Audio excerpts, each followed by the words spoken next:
निम्न द्विघात समीकरणों के मूलों की प्रकृति ज्ञात कीजिए, यदि मूलों का अस्तित्व हो तो उन्हें भी ज्ञात कीजिए। अब देखो इसमें सबसे पहले हमें क्या पता करना होगा कि मूलों की प्रकृति क्या चीज़ होती है। तो इसके लिए हमें सिद्धाराचार्य फॉर्मूला पता होना चाहिए। जैसे कि मैंने आपको पिछली वाली वीडियो में भी बताया था, सिद्धाराचार्य फॉर्मूला क्या होता है, -b plus minus under root b² minus 4ac/2a। ठीक है, ये सिद्धाराचार्य फॉर्मूला होता है। इसमें जो रूट के अंदर ये जो नंबर हमें दिए गए हैं, इस पर निर्भर करता है कि जो मूलों की प्रकृति होगी वो कैसी होगी। तो इसको मैं अलग से लिख देता हूँ। इसको इंग्लिश में बोला जाता है डिटर्मिनेंट, या हिंदी में इसको बोला जाता है विविधकर, और इसको कैपिटल डी से डिनोट किया जाता है। तो कैपिटल डी बराबर है b² माइनस 4ac। अब देखो ये या तो पॉजिटिव हो सकता है, या जीरो हो सकता है, या नेगेटिव हो सकता है। ये तीन चीज़ें ही इसमें पॉसिबल हैं।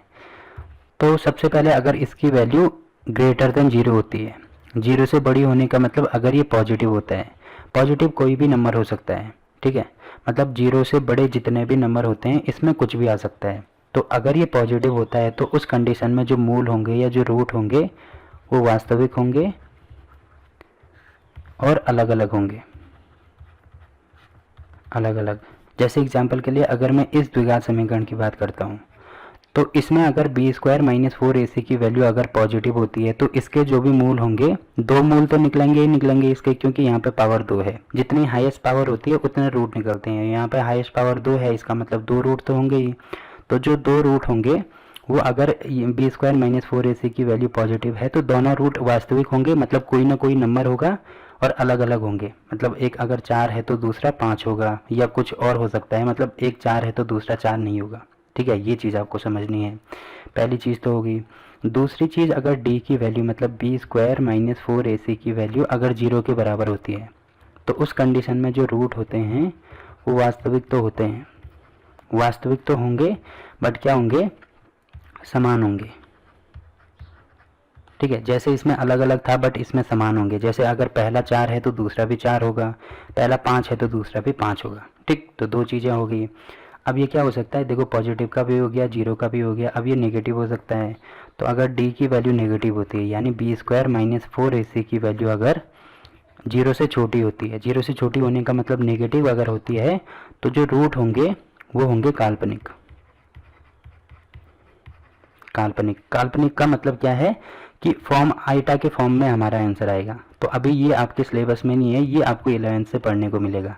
तो अभी आपको केवल ये ध्यान रखना है कि रूट के अंदर कोई भी नंबर अगर नेगेटिव आता है तो उस कंडीशन में जो रूट आते हैं वो काल्पनिक आते हैं, या हम ये कह सकते हैं कि उसका अस्तित्व नहीं है, अस्तित्व नहीं है, या हम रूट या मूल नहीं निकाल सकते, मूल नहीं निकाले जा सकते उसके। ठीक है, कब नहीं निकाले जा सकते, जब रूट के अंदर कोई भी नेगेटिव नंबर आ जाए। जैसे एग्जांपल के लिए कोई भी रूट अगर हमारा आ गया और रूट के अंदर -5 आ गया, तो रूट के अंदर माइनस आ रहा है, इसका मतलब इसका अस्तित्व नहीं है या इसके मूल हम नहीं निकाल सकते। सिंपल सी ये चीज़ आपको ध्यान रखनी है। ठीक है, तो आई होप कि ये तीनों चीज़ें आपको क्लियर हो गई होंगी। अब देखो ये चीज़ धीरे धीरे आपको समझ में आएगी, जैसे हम क्वेश्चन में इनको अप्लाई करते जाएंगे वैसे आपको अच्छे से ये समझ में आ जाएगा। ठीक है, तो इसका पहला पार्ट लेते हैं सबसे पहले। तो पहला पार्ट है 2x² minus 3x, 2x² minus 3x plus 5 बराबर 0। तो सबसे पहले तो हमें इसको सॉल्व करना होगा। ठीक है, तो देखो इसको कैसे सॉल्व करेंगे। मैंने बोला था कि इसको सॉल्व करने के 3 मेथड होते हैं। पहला मेथड तो गुणनखंड विधि है,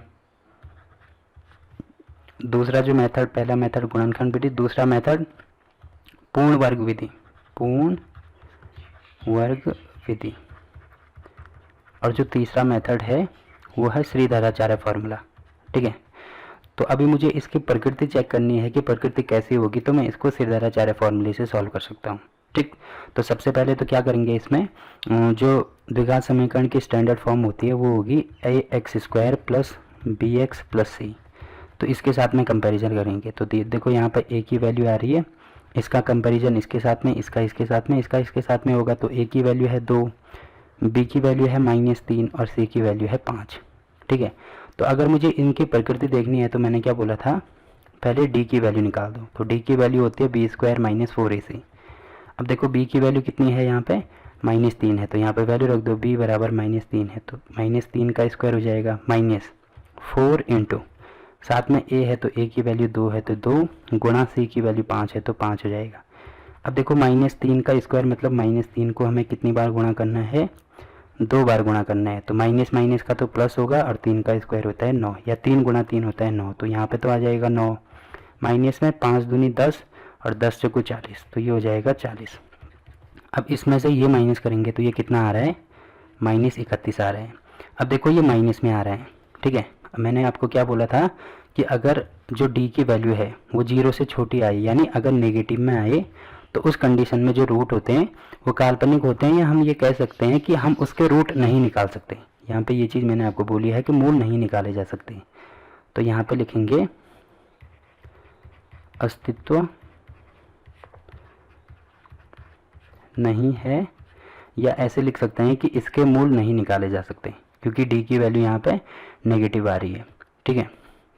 तो आप खुद ही इसको चेक करके देख सकते हैं। जैसे अगर मैं इसको गुणनखंड विधि द्वारा सॉल्व करता हूँ तो गुणनखंड विधि के द्वारा भी इसको सॉल्व नहीं किया जा सकता, आप चेक करके देख सकते हैं। जैसे देखो ये है 2x² - 3x + 5, तो मुझे क्या करना होता है, इसके गुणनखंड करने होते हैं, मतलब इसको तोड़ना होता है। तो ये 5 है, ये 2 है, मतलब इन दोनों को गुणा करके जितना भी नंबर आएगा, जैसे 5 × 2 कितना आ रहा है 10। तो अब मुझे 10 के 2 ऐसे गुणनखंड करना है जिसको जोड़ के या घटा के मुझे -3 मिले। तो कौन कौन से है, देखो 10 को तो मैं ऐसे लिख सकता हूँ 5 × 2, तो एक है 5 और एक है 2, तो मुझे -3 चाहिए, मतलब माइनस मुझे बड़े वाले नंबर के पीछे लगाना होगा। तो यहाँ पे मैंने माइनस लगा दिया, अब यहाँ पे प्लस करना होगा, ठीक है। तो ये हो जाएगा -5x और ये हो जाएगा 2x। तो इसमें से ये माइनस करूँगा तो यही मुझे वापस मिलेगा। तो इसको तो मैंने इस प्रकार से तोड़ दिया। अब ये हो जाएगा 2x² और यहाँ पे है 5x = 0, ठीक। तो इतनी चीज़ें हो गई। अब देखो 2 के पेयर बनाते हैं, यहाँ से भी 2 के पेयर बना दो, यहाँ से भी पेयर बना दो। तो यहाँ पे क्या कॉमन आ रहा है, x यहाँ भी है यहाँ भी है, तो x अगर मैं कॉमन लेता हूँ तो यहाँ पे बचा 2x - 5। यहाँ से कुछ कॉमन नहीं आ रहा है तो एक कॉमन ले लो, तो एक कॉमन लेंगे तो यहाँ पे आएगा 2x + 5। अब देखो द्विघात समीकरण के अगर मूल निकलने होते तो उस कंडीशन में क्या होता है, ये दोनों आपस में बराबर हो जाते हैं, तो तब हम इनको कॉमन लेते हैं। बट यहाँ पे देखो ये माइनस में है, ये प्लस में है, यानी ये दोनों बराबर नहीं है, तो अभी देखो इसके मूल तो नहीं निकाल सकते हम, ठीक है। तो यहीं से आपको पता चल गया होगा कि इसके मूल नहीं निकाले जा सकते। और डायरेक्ट आपको अगर पता करना है तो b² - 4ac में वैल्यू रख दो, और फिर अगर माइनस आता है तो आपको पता चल जाएगा कि उसके मूल नहीं निकाले जा सकते, ठीक। तो पहला पार्ट तो हो गया इसका। अब देखो दूसरा पार्ट क्या दिया है। अब देखो सबसे पहले मुझे इसको भी चेक करना होगा कि इसके मूल निकाले जा सकते हैं कि नहीं निकाले जा सकते। तो कंपैरिजन करेंगे जो द्विघात समीकरण की स्टैंडर्ड फॉर्म होती है उसके साथ में।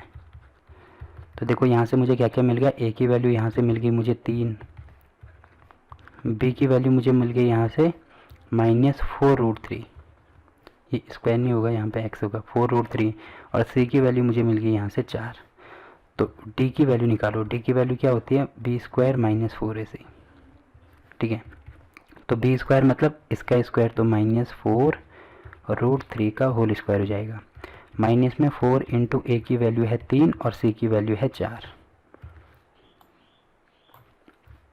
अब इसको सॉल्व करेंगे तो देखो -4√3 को मुझे 2 बार गुणा करना है। तो गुणा कैसे करेंगे, माइनस का गुणा माइनस के साथ में होगा, तो ये तो हो जाएगा प्लस। साथ में अब ये क्या क्या चीज़ें हैं, एक तो है 4√2, या इसको 4 इंटू √3 लिखा जा सकता है।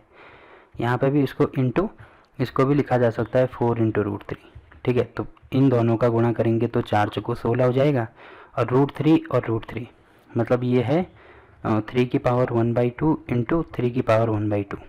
अब देखो जब बेस सेम हो और बीच में मल्टीप्लाई का साइन हो तो घातें आपस में जुड़ जाती हैं, मतलब ये है 1/2, इसको ऐसे लिख सकते हैं 3 की पावर 1/2 + 1/2। 1/2 कितना हो जाएगा, ये हो जाएगा 2/2, या इसको 1 लग सकते हैं। तो यहाँ पे हो जाएगा गुणा में 3 की पावर 1, तो 3 की पावर 1 मतलब 3, तो 16 × 3 कितना होगा, 16 × 48, तो ये हो जाएगा यहाँ पे पूरा 48। फिर माइनस है तो माइनस, अब 4 चौको 16, 16 थी, यहाँ पे भी हो जाएगा 48।